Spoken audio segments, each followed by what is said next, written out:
diabetic? You're diabetic? You're diabetic? You're diabetic? Yes, she is.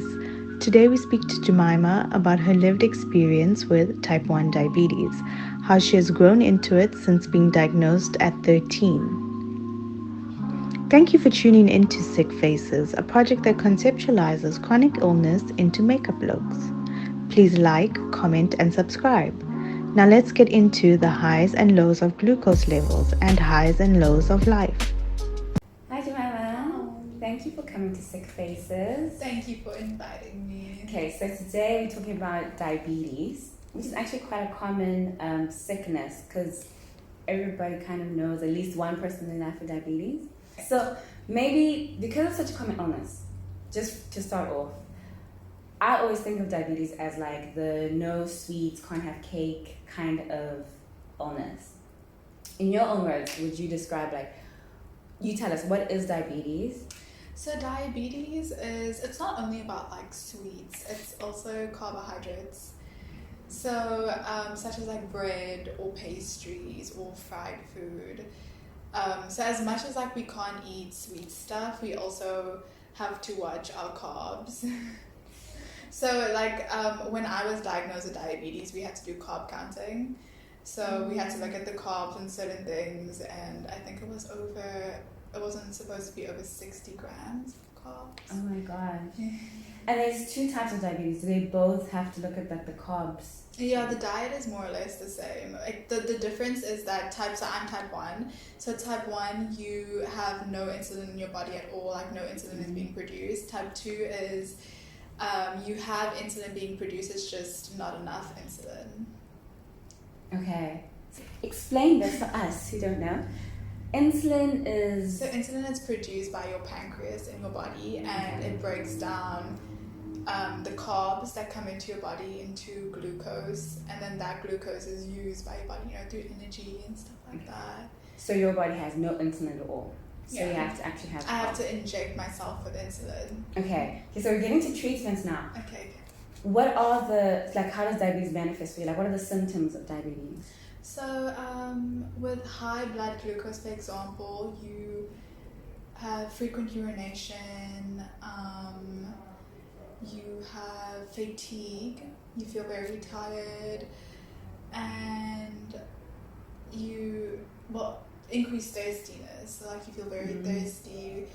I would wake up at in the morning, early hours of the morning, and feel very thirsty, or I have to pee. Right, so with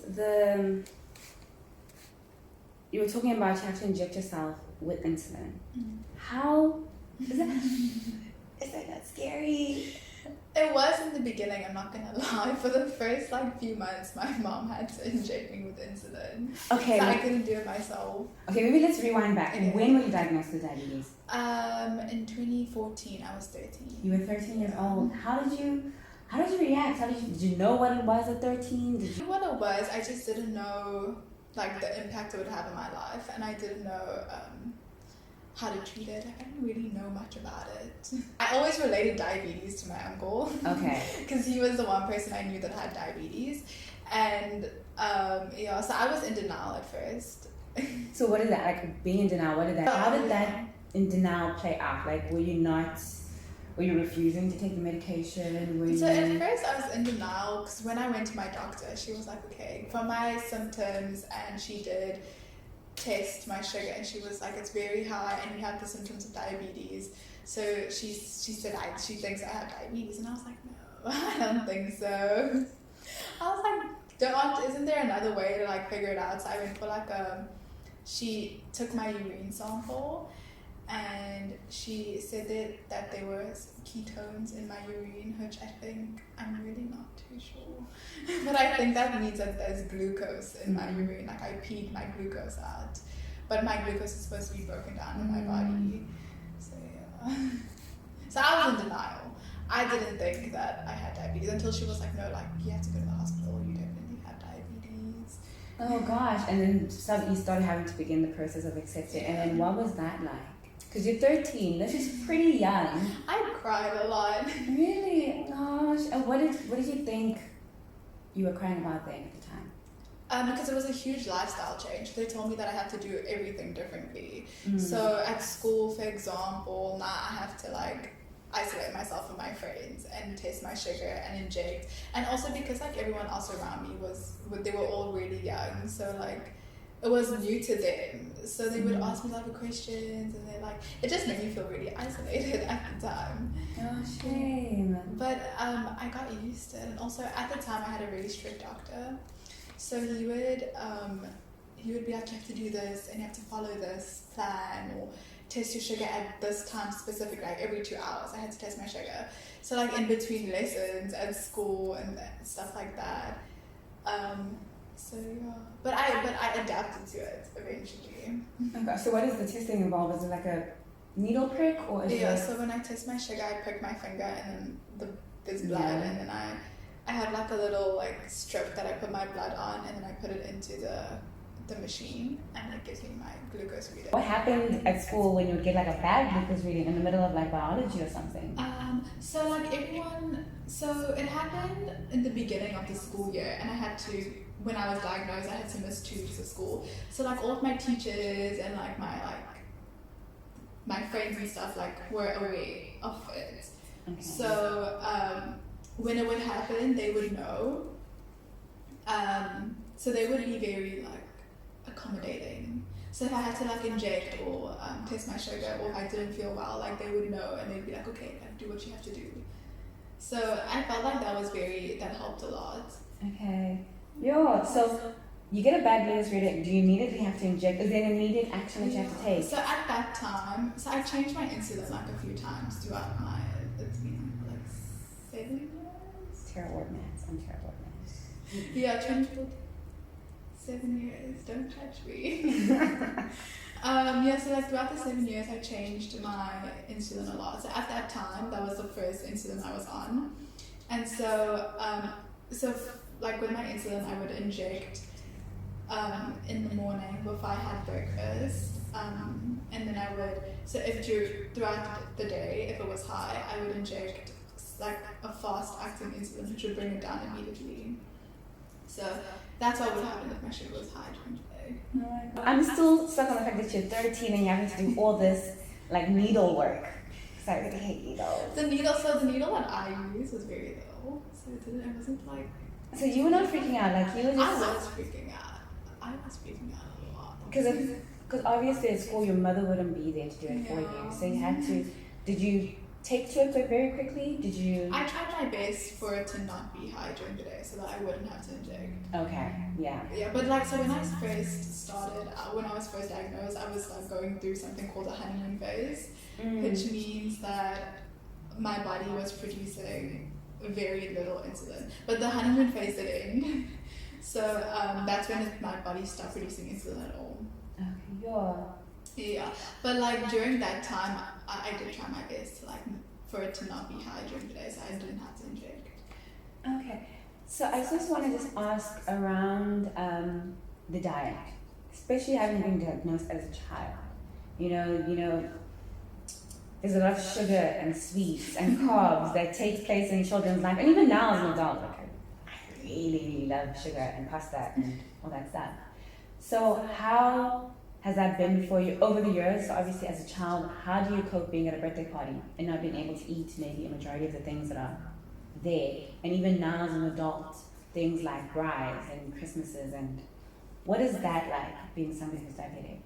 I think like at that age, that was the hardest thing to deal with in terms of diabetes. Like going out with my friends and they're eating something and I can't have that. Like I had to stick to my strict diet.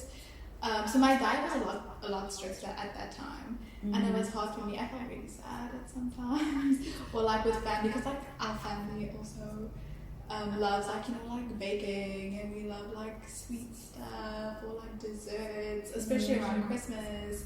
So it was hard, but I had like a treat day. So that was like the one day a week that I could eat something that was sugary or dessert or had a lot of carbs. So yeah, I didn't have that treat day. So that gave me like freedom for that one day. So you're pretty disciplined with it, do you know? So I was the time. Because I actually have multiple people in my family with diabetes. 3. One was incredibly, like the moment she got diagnosed, she never touched anything that she never had to touch again. Really? Then the third person, I would say, she puts sugar in the tea, but she doesn't stir it because she says that, It you doesn't know. dissolve. Exactly. And she says, well, I'm not gonna, you know. And then the third person in my family, it's like a touch and go. Like some days or some months, she's really Like great with it. discipline, yeah. And then like, if it's a braai or celebration, like she really can't. She lets go. Yeah, she lets go. So in terms of like your discipline, would you call yourself disciplined? So at the time when I was diagnosed, I was disciplined, and then but I feel like it was also because of my doctor. He was a really strict doctor. He's really scary. I loved him. He used to make me cry. Oh like my every time I went to gosh. him, he used to make me cry. But anyway, so then, the diet was strict because of my doctor. He was a very strict doctor. So he was like, you have to do this and this and this. You know, like follow this diet every 2 hours, and this is the lifestyle you have to lead. But I did go to a new doctor, and she told me that, like, also because I'm older now, so I went to her recently during like COVID time last year, just because like my sugar wasn't stable, so I wanted it to be more stable, and I went to a new doctor, and she changed my insulins and stuff, and she changed my diet a lot, and she told me that, you know, like I don't have to be on a strict diet. Like, she was like, things you thought you couldn't eat, like you can, and you just have to work around your insulin and work around your times and what you eat, and you know, like stuff like that. She told me that, like, she made me feel a lot better about like my diabetes, and like instead of feeling isolated from everyone and not being able to like eat stuff or like do stuff that they could, by working around my diet and working around my insulin times, like I could do that. So although I feel like I am disciplined, it's not like something holding me back anymore. Okay, yes, I get what you're saying. So it's not like this regimented Yes, yeah. to-do list that's kind of like ticking off. Yeah. So like I can't eat certain stuff. I can't eat certain stuff, but like I deal with that, and I do have treat days. And then I just like inject when I have to, so I don't let my sugar get like out of hand. What do you have on a treat day? On a treat day, I'll have like chocolates or anything that I like a dessert that I like. Okay. Yeah. Okay. Yeah. And so how many times are you injecting in a day? Usually it's 3 to 4. So before I eat, every time before I eat, if it's high during the day, I will inject, and then before dinner. Oh, and then I do inject before I go to sleep. So that insulin just keeps my sugar like stable throughout the night, because at night you do produce glucose, and your liver produces glucose. So that insulin like helps keep my sugar like stable throughout the night. Okay. And what about in all this time that you had diabetes, is there like a day you can recall was like the worst day because of the illness specifically? I think I haven't had bad days recently, but there was a day, it was like the 1 year anniversary of me being diagnosed, and that was like the only like really horrible day that I had. And what happened then? So that day, like that was when my honeymoon phase was over. So my glucose levels were like a bit out of hand, and I didn't know how to like really cope with that, because I've been having such good glucose levels, because obviously like my body was producing insulin. So once it got out of hand, I didn't really know how to handle that. So like when my sugar was high and I was hungry, like I couldn't eat at the time.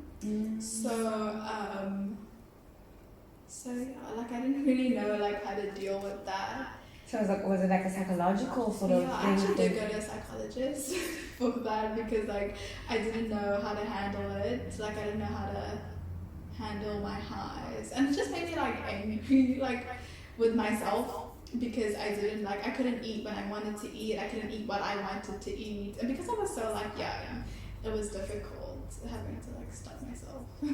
Okay, which is such a good segue into the next question. I wanted to ask, how has this illness has it in any way affected your perception of yourself? It did initially, but now like I feel I'm very comfortable with my illness. So I've grown like accustomed to what I have, and I've accepted what I have, and what I have to do and what I can't do. So right now I'm very comfortable with my illness. How did it affect your perception then? Then I felt like I couldn't do what like my friends were doing, and it made me feel like isolated. And like when I went to my doctor, she'll be like, okay, normal people can do this, but you can't. So I was like, okay, so I'm not normal. So yeah, it made me feel very different from the people around me. Because diabetes has a lot to do with your diet and eating and what not to eat and all this to eat.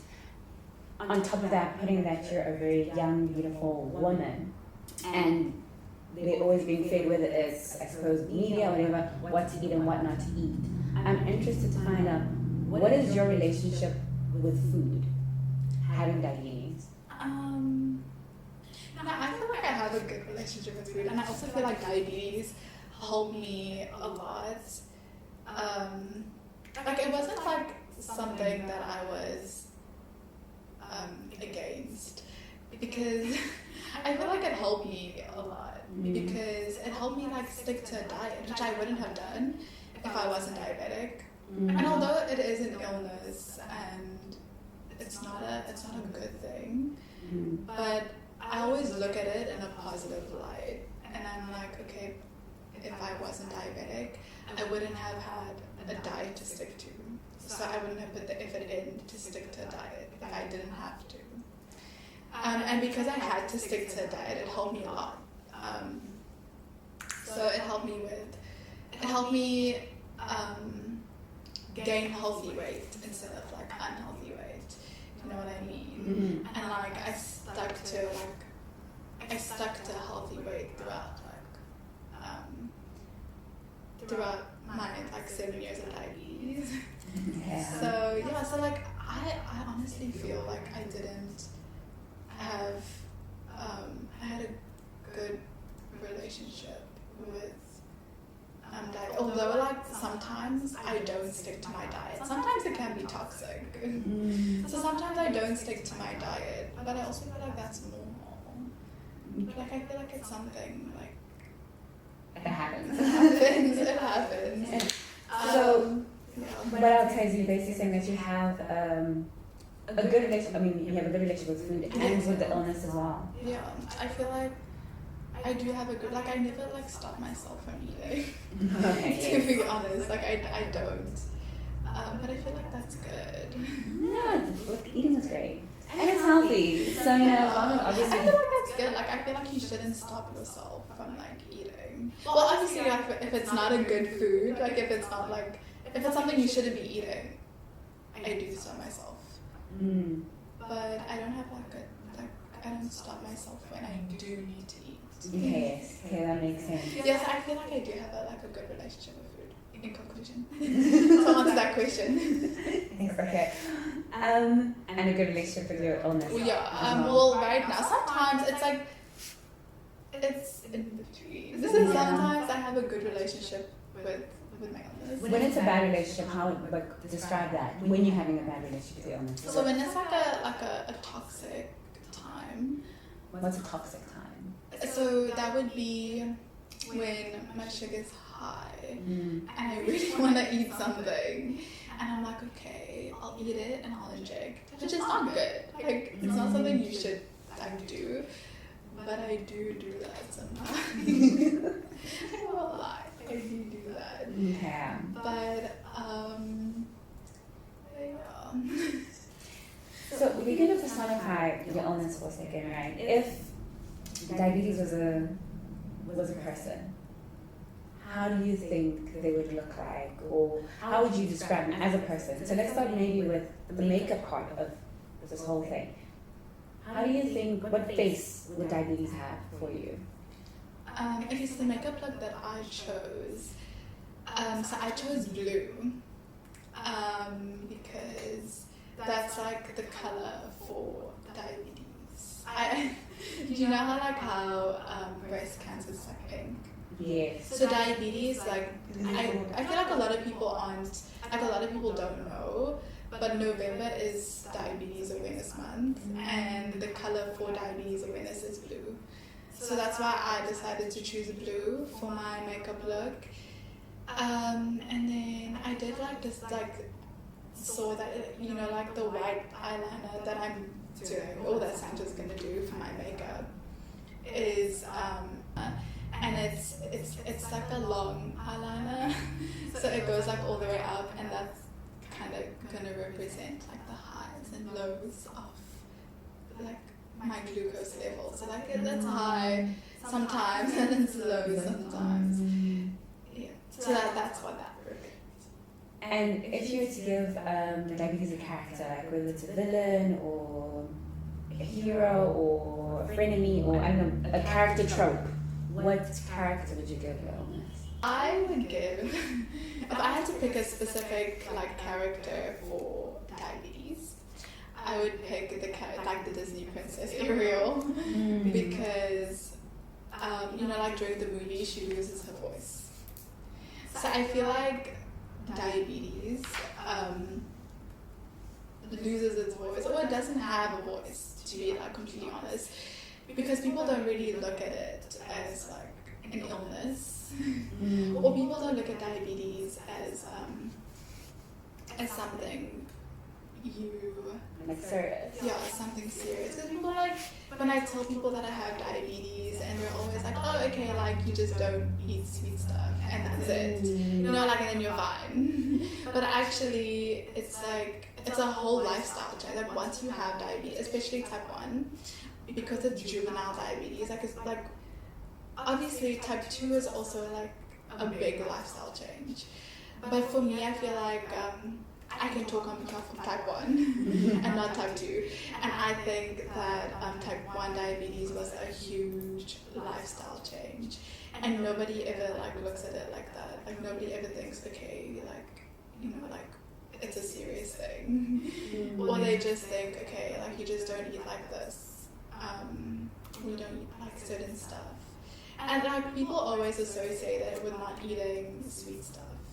I think you brought up something very interesting, because usually when people talk about illnesses, they like to rank illnesses. Like some are more serious than others. So the ones that people deem to be more serious tend to take up a lot of the visibility. And a lot of the chronic conditions that a lot of people live with, which would say are common, are kind of thrown at the back burner, like, oh, that's just, whatever it is. And I think that does happen a lot with diabetes, where it's just, every second person has it, or every seventh person has it, and nobody really looks into what that means to have diabetes, or how difficult it is. It's like, oh, as long as they stick to their whatever, The diet, or then they'll be fine. It's not that big of a deal. But apparently when diabetes goes wrong, it goes really, really wrong. I feel like a lot of people don't know that. And so when it goes wrong, it's mostly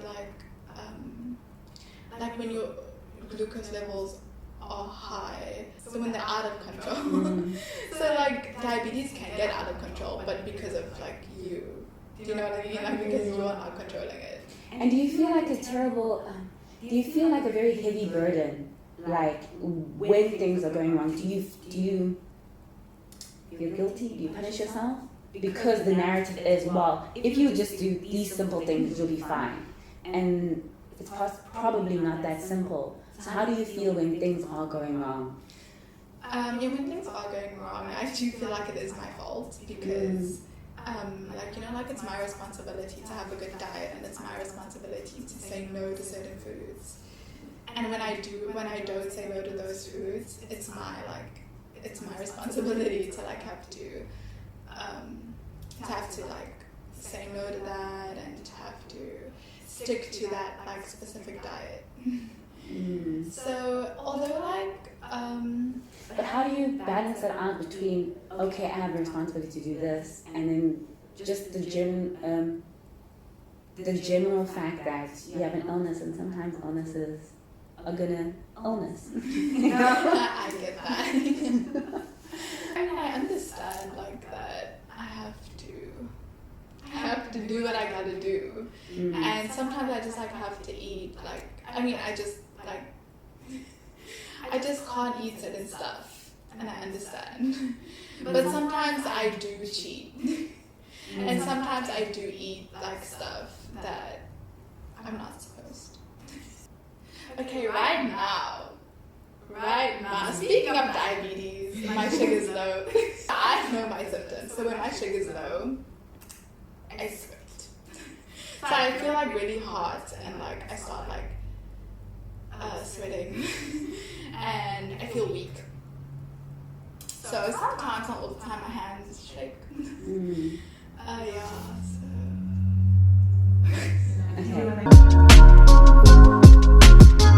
So yeah, thank you, Jemima, for this. This has been very informative. I think a lot of people underestimate what diabetes is, and you've brought light to just how difficult that can be, not just for a child, but for an adult. So yeah, we're gonna get to your makeup look now. Hey. Thank you so much for tuning in. If you'd like to see how the makeup was done and the final makeup look, please head over to Sancha Jewel's YouTube channel. Don't forget to like, comment, and subscribe, and we'll see you for the next episode of Sick Faces.